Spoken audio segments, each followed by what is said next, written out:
Bonjour, bienvenue à la méditation Elim de jeudi 2 juillet 2020. Je vous lis à partir de 2 Corinthiens chapitre 4, versets 4 à 6.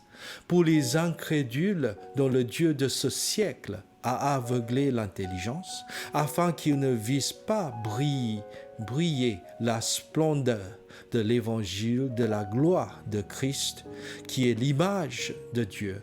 Nous ne nous prêchons pas nous-mêmes, c'est Jésus-Christ le Seigneur que nous prêchons, et nous nous disons, vous, vos serviteurs, à cause de Jésus, car Dieu qui a dit, la lumière brillera du sein des ténèbres, a fait briller la lumière dans nos cœurs pour faire resplendir la connaissance de la gloire de Dieu sur la face de Christ.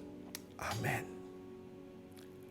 L'aveuglement, c'est un état malheureux. Être aveugle, on n'est plus à l'abri des mensonges, de la déception de l'ennemi qui va par la suite briser notre vie, nos familles, nos cœurs.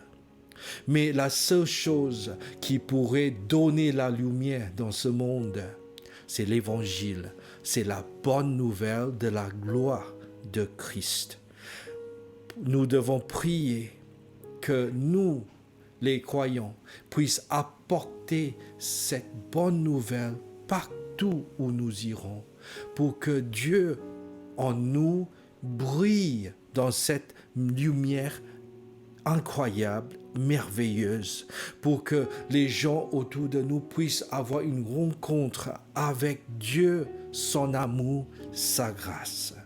Priez que nous soyons tous les missionnaires, les apôtres, des prophètes, des enseignants, les pasteurs, les évangélistes auprès des gens autour de nous. Prions. Seigneur, je te remercie parce qu'il y a tellement de besoins dans cette société, il y a tellement de besoins dans nos vies, dans notre vie. Et aujourd'hui, Seigneur, je te remercie pour ce message qui nous parle de la lumière de Dieu. Merci, Seigneur, car cette lumière est contenue en chacun de nous, les croyants. Et Seigneur, où que nous soyons, où que nous irons, Seigneur, nous allons briller cette lumière de Dieu à tous ceux qui sont autour de nous. Aide-nous, Seigneur, dans notre vie à briller avec cette lumière radieuse, Seigneur, de l'amour de Dieu, de la grâce de Dieu, de la compassion de Dieu, pour que là où nous sommes, Seigneur, il y aura du réconfort. Les gens vont sentir quelque chose d'exceptionnel dans notre vie, Seigneur. Ils vont vite comprendre qu'il y a un Dieu vivant qui vit en nous. Merci, Seigneur. Accompagne mes frères et sœurs tout le long de la journée, accompagne-les et briller dans leur vie, au nom de Jésus. Amen.